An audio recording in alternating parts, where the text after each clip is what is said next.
beautiful viewers from all across the world.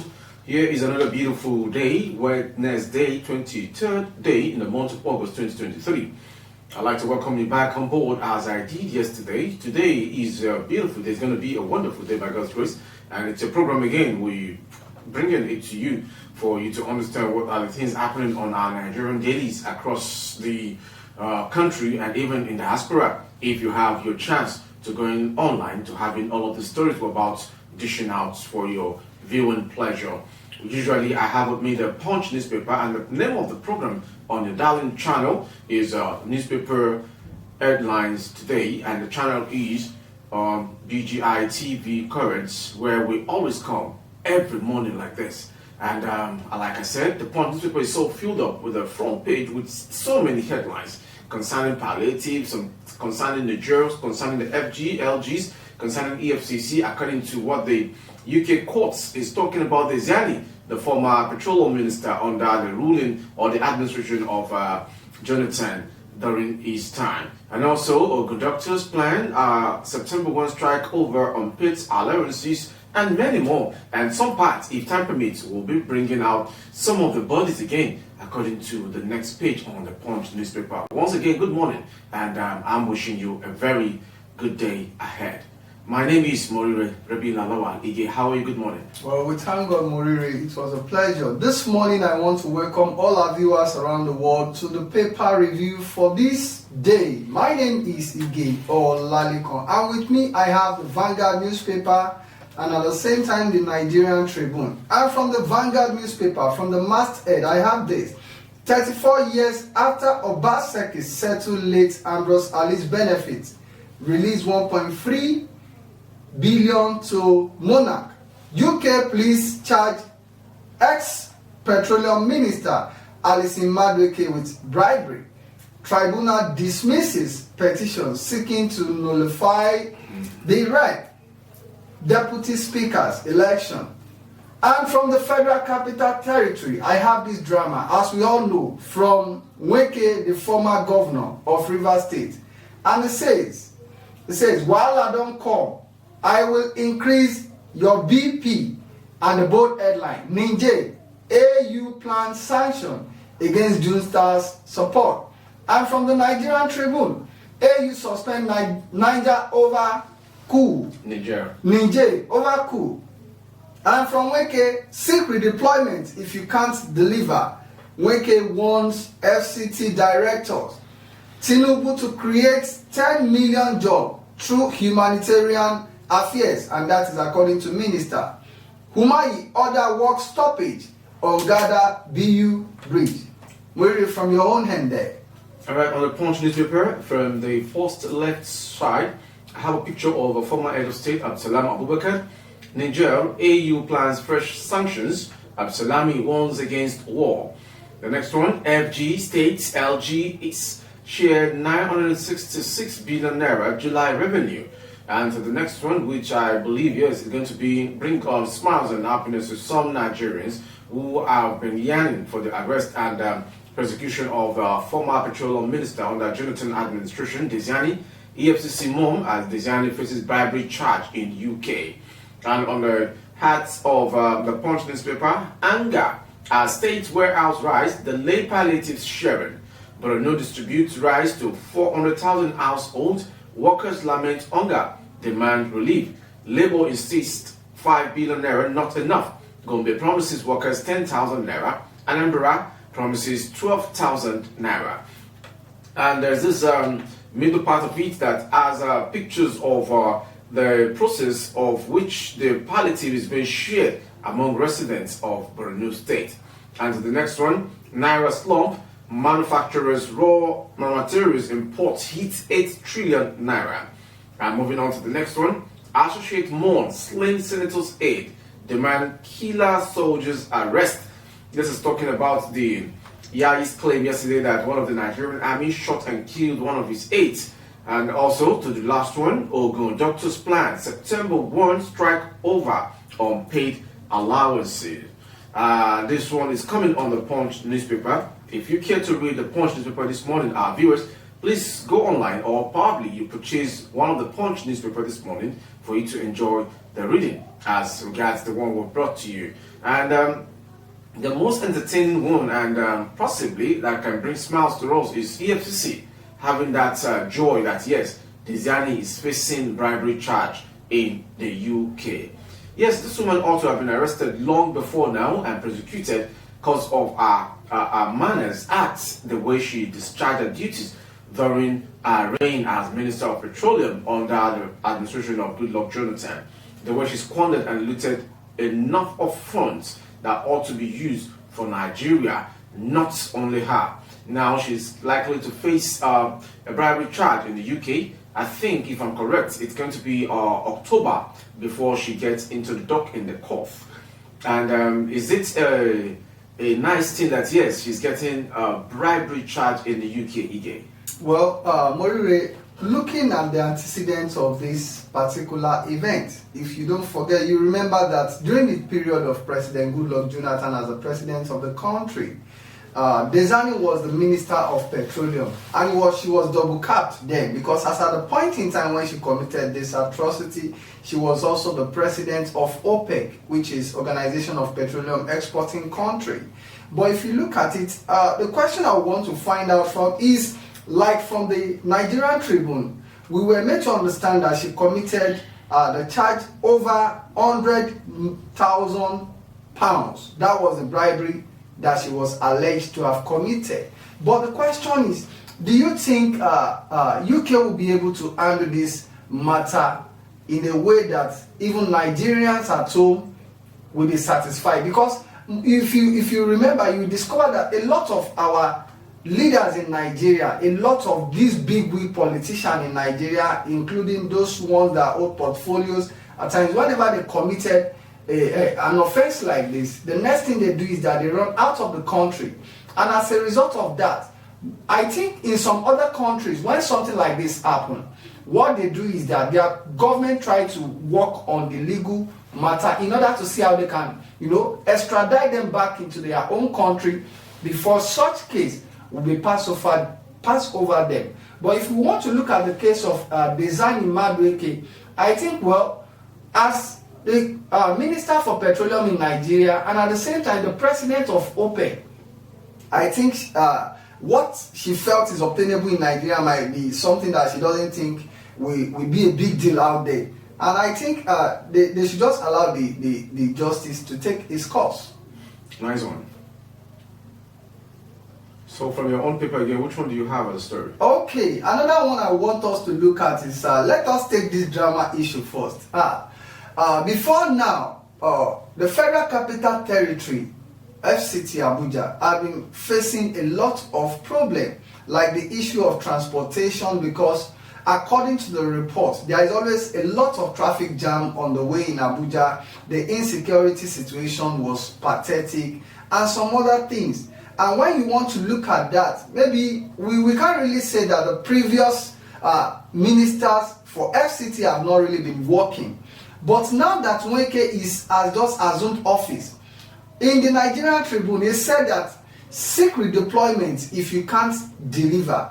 Nweke wants FCT director. And at the same time, in the Vanguard newspaper, he said something. He said, while I don't come, I will increase your BP. Now, he's warning all those ministers, all those directors that work in line with him. What is your take on this statement?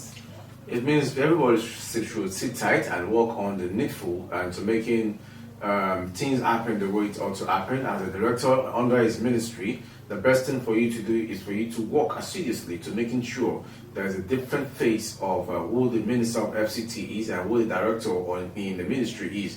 So far, there is no record on maybe there's gridlock or probably there was any gridlock according to your claim, because I like to tell you that what happened in Abuja is only when we have any protest or probably there is any fuel queues, longer queues in petrol stations across the FCT.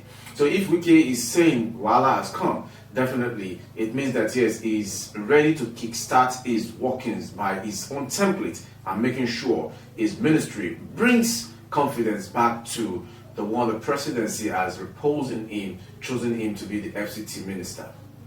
Okay, now from another end, I have this that says that Niger, AU plans sanction against junta's support.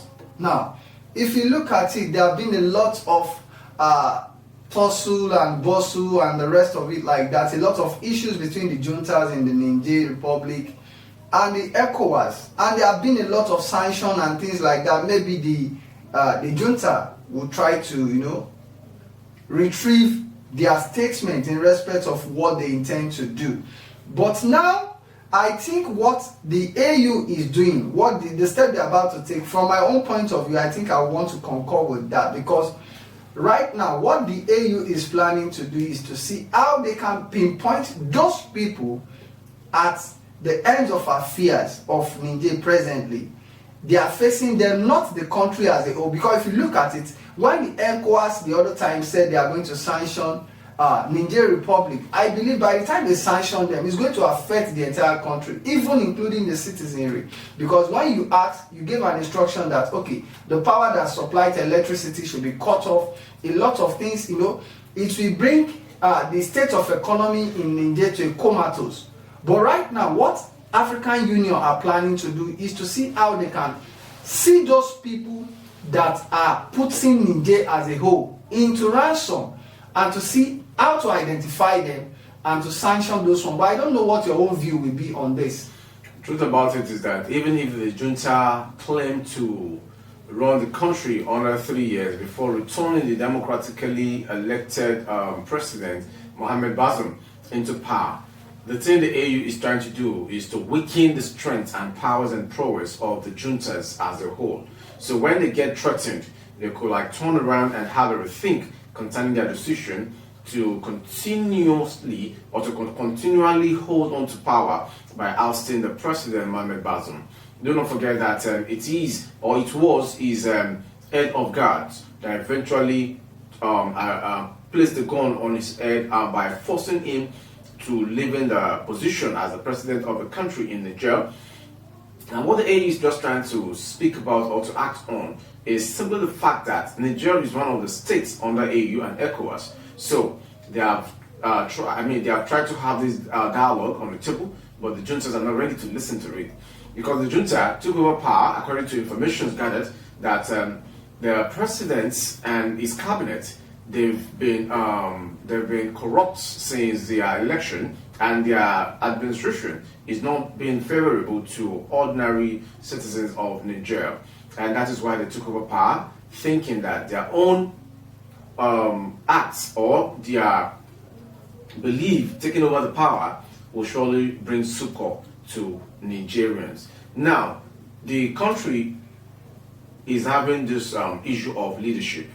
The democratically elected president is being detained by these juntas.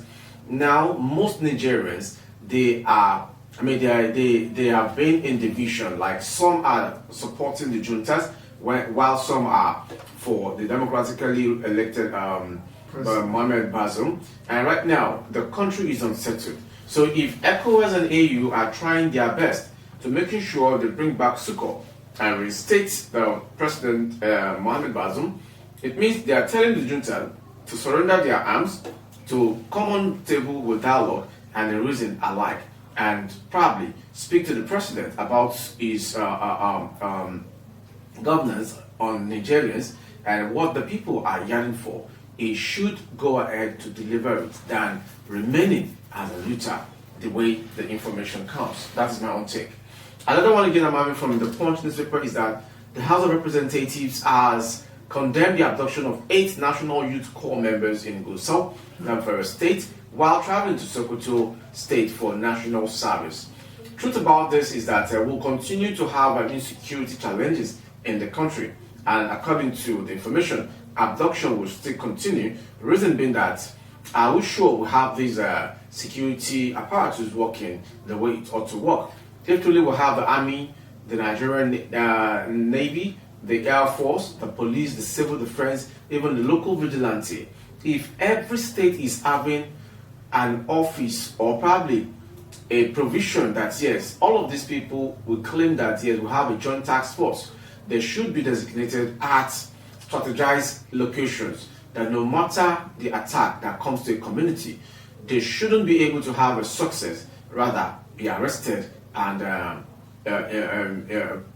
interrogate them and even possibly jail them, because there is no country that will tell me if anyone is carrying a gun aiming to harm another fellow countryman or woman, definitely that person has committed a sin and a crime punishable under the rule of law. So if truly all of the Boko Harams that were arrested during the reign of the past administration of President Muhammadu Buhari, how many of them have we learnt that was prosecuted and sentenced?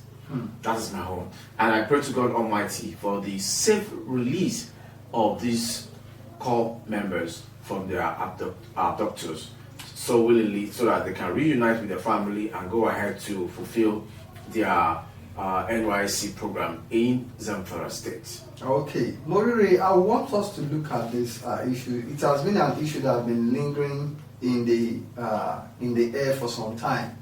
What happened in Ilorin? Now, they said the Yoruba groups to Kwara government released Yeye Osun, Olorun, and others now. Now, you know, if you look at it, religion is one of the sensitive things that we have to be very careful of in this country. Because when you look at it, we see ourselves as one. And at the same time, you can't tell me that in a family we don't have people from different religion. So I don't see the reason why there should be a kind of disparity, or maybe religion should lead to something of crisis. Now, although we from the report we got, the guy called Olorun, we heard about his antecedents and some of the things he did that led to his arrest. And at the same time, you know, the Yeye Osun and the rest of them. But, you know, if government does not really take the issue of this religious amicably with a very careful hand, it could result to something else. What is your take on it? Olorun was never arrested because of religion. Okay. He was arrested for the fact that he came up with his own style of condemnation, his own style of invading people's privacy in terms of defamation of character. He was arrested based on the fact that he insulted and called one of the senior top officers in Nigerian police force names that it's tagged as defamation of character, and that was why he was arrested. And that of Yeye Osun saga, I do not have idea about it, but I want to tell you that there was no arrest of Olorun concerning religious matter, because you see, it's so funny that the man Olorun feels that oyún ògbé nínú karahun tí orí ẹ̀ bá pé ni kò ní máa lanu ṣàkà sí àwọn tí wọ́n wà ní àwùjọ nípa pé bóyá o fẹ́ mú ẹ̀sìn kan wá àbí ẹ̀sìn kejì wá. Tó bá tẹ̀ mọ́ wá sọ pé o fẹ́ polongo ẹ̀sìn, o nídìí láti máa fi àbùkù sí ẹ̀sìn àwọn ẹlòmíràn. But the fact that he feels some people can be sponsoring his production, tarnishing people's image, calling people names that they are not, as if forgetting that no matter your education, you must not by any form come online or live on TV set or radio set to talk the way you feel you can talk. When you understand that there is freedom of speech, fine, but there is no freedom of hate speech. That is my own take on it. Okay. Do we have any other? Yes, the British police said on Tuesday they had charged former Nigerian Minister of Petroleum Resources, Tani, and his bribery offences, saying they suspected she had accepted bribes in return for awarding multi-million pounds oil and gas contract. Information said this is a slap to the Nigerian government, to the reign of Jonathan, Goodluck Jonathan, to the reign of Muhammadu Buhari. And I cannot plus the Tinubu's administration yet, because he's just getting on board. He's just having his cabinet. He's just trying to hit the run, making the country suitable for Nigerians. Fine, we have hardships. We have so many things disturbing our emotional strength. We have this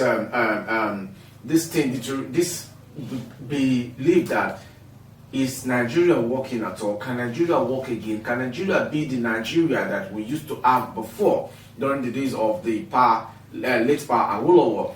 And reactions from it: accepted bribe in Nigeria or England. They should as well charge Katrina with the same offenses. People have been talking, condemning this charge from UK. But the truth is that if Nigeria remains a state, a crumbling state as it is, where we have rule of law, but the rule of law cannot be used against these sacred cows, these ex-governors, these ministers, these senators, and the likes. Look at what happened to Ike Ekweremadu.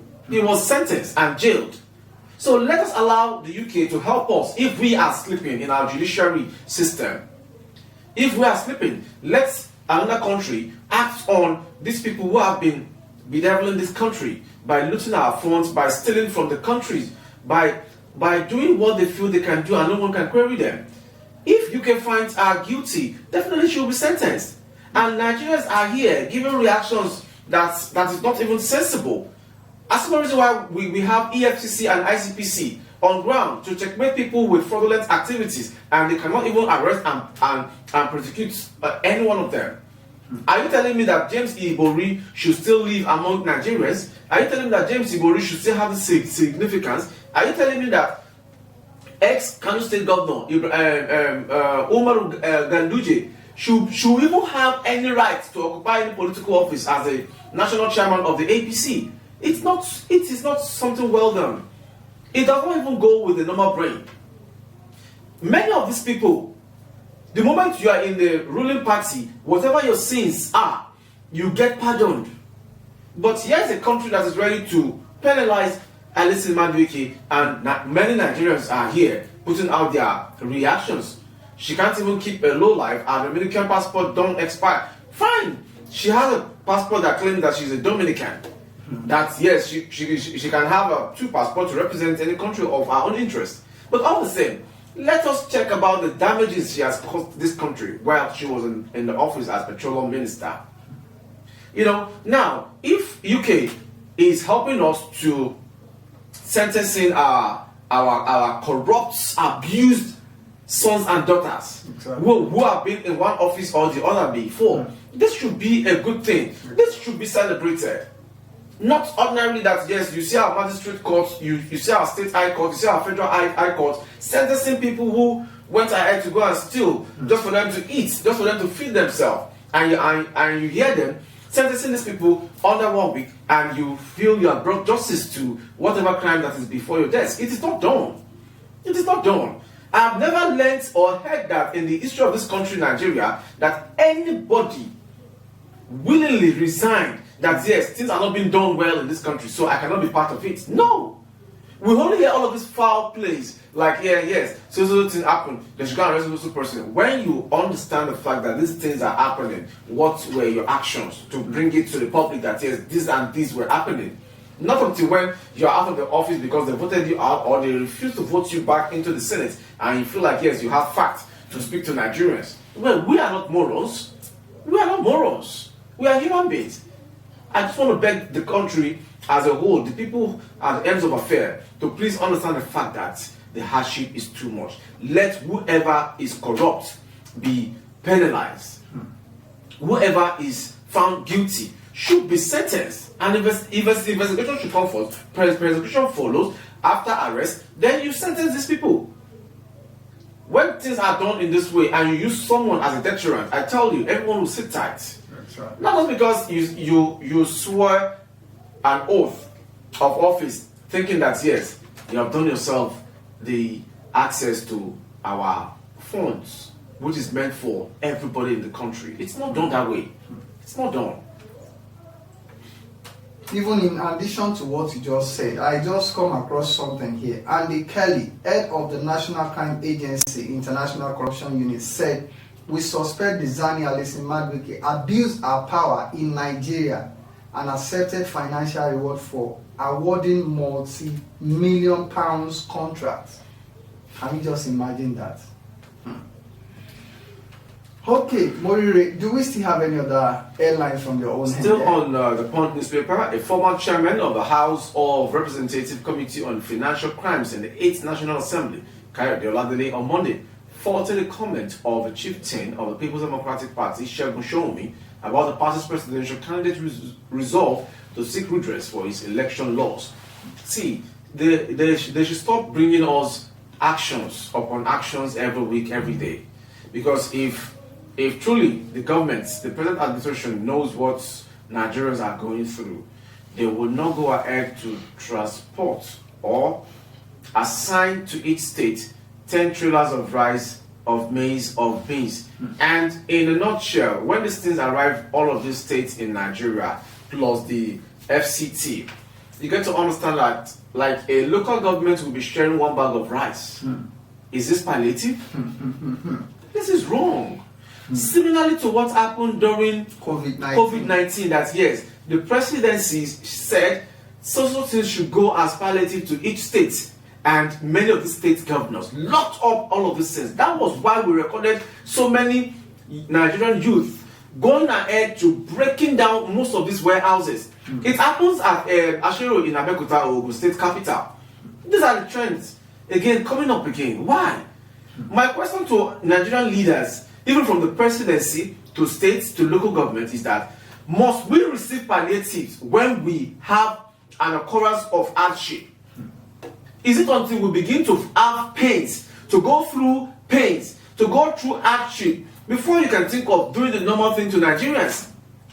If only the 8,000 naira that the president promised to have given to Nigerians was what it's, with truthfulness, with originality, that yes, this thing will go round.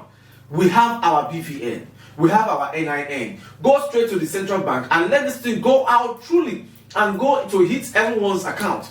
If the Senate President, Godswill Akpabio, could mention last week that yes, a token has been sent into our personal account, which it wasn't hand to hand. If it can go through the Senate, from the money they collected from all of these ministerial nominees, owó jẹkújẹ tó ń gbà lọ́wọ́ àwọn nominees tí Tinubu send sí out pé ẹ̀kọ́ ṣe screening fún wọn, definitely owó bribe náà ni. There's a name for it in Yoruba which I'm not 200% sure of the pronunciation. Owó gbọ̀bẹ́ or owó ẹ̀yìn. But all the same, we understand the fact that yes, Moriro is trying to make a proof and a fact. Before you can hit the podium for screening concerning your ministerial nominees, you must have paid into a sacred account. And that was why God opened up their ass that yes, they've collected huge millions from all of these nominees before getting to having their bow.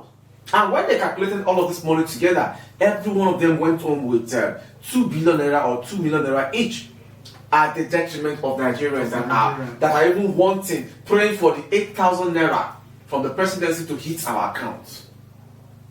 The way I get to office from home those days is different from the way I'm getting to office these days. She wants to me anything we write that control along every comment section. If what we are doing is really speaking the hasses and the corrupt minded and the abused people we have as leaders who sees themselves as manager and sacred cows that are untouchable. And to bash the declaration of punishment, not you say because somebody has told 10 naira and expecting that person to just come and pay 1 kobo. The person will pay willingly with happiness. You know about 10 naira, making 1 kobo. Judge 50 kobo. Yes, now you tell us you have all of these ex-governors who have looted, who have stolen from their respective states. You say you are sending them to prison. They'll just spend like maybe 5 months or 4 months, and you tell us that yes, they are done with their jail time. This is barbaric. This is foolishness.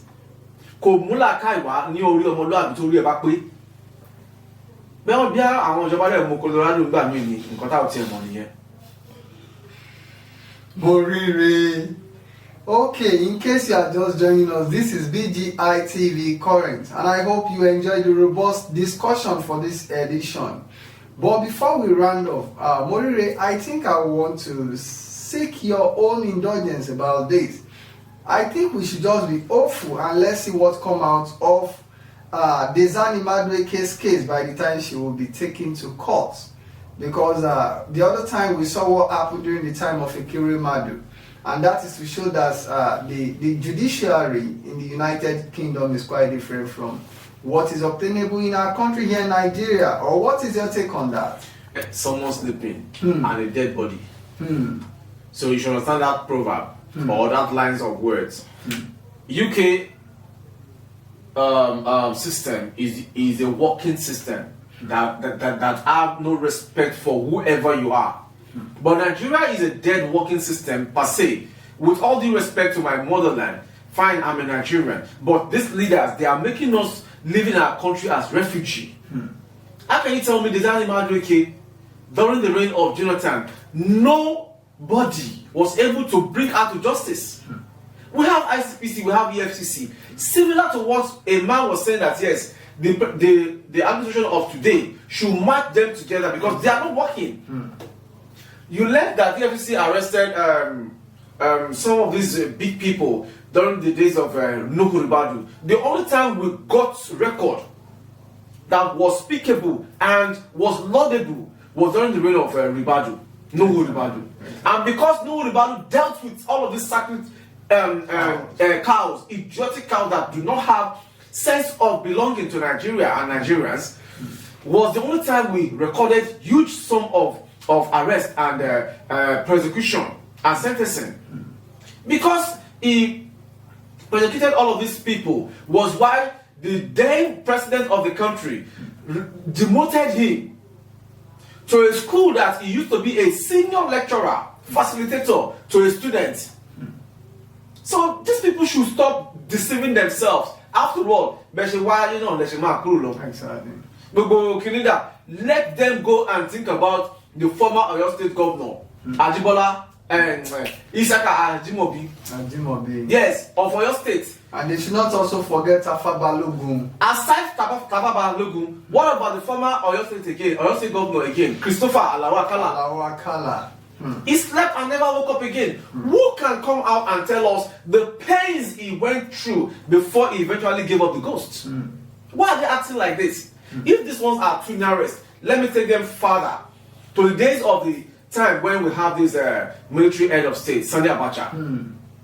Sani Abacha died and was buried without gun salutation, a general of the Nigerian Army Force. It is a shame and shambolic. Before we call it a wrap on this program today, I'd like to go through the sports angle where we have an interesting part of our whole heroine in person of Tobi Amusho. I think she was on the race last night or evening time where she ran on a very 100 meter, and I think she has qualified going to the next round of the semi-finals. I think from information I got this morning that she has qualified from the first order to going through the semi-final. If I have the information, I like to speak with facts, not just yes, back with a bang.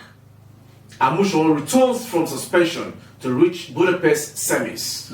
That is a good one. Then on sport, we have Osimhen. De Laurentiis wants rush contract renewal. Then Pioli promises Chukwueze more time. That's Chukwueze who left the Spanish side to Italy. Then we have PSG placed 230 million euros on Mbappe.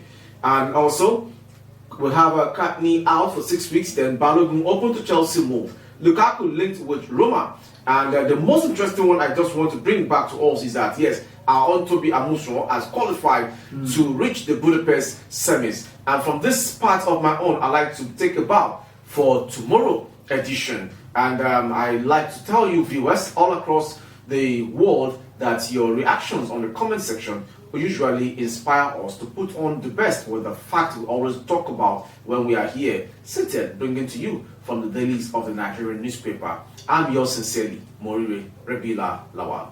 I say thank you to every one of our viewers around the world that are watching us live on BGI TV Current. My name remains Ige Olalikon, and I wish you a lovely day ahead. Bye for now.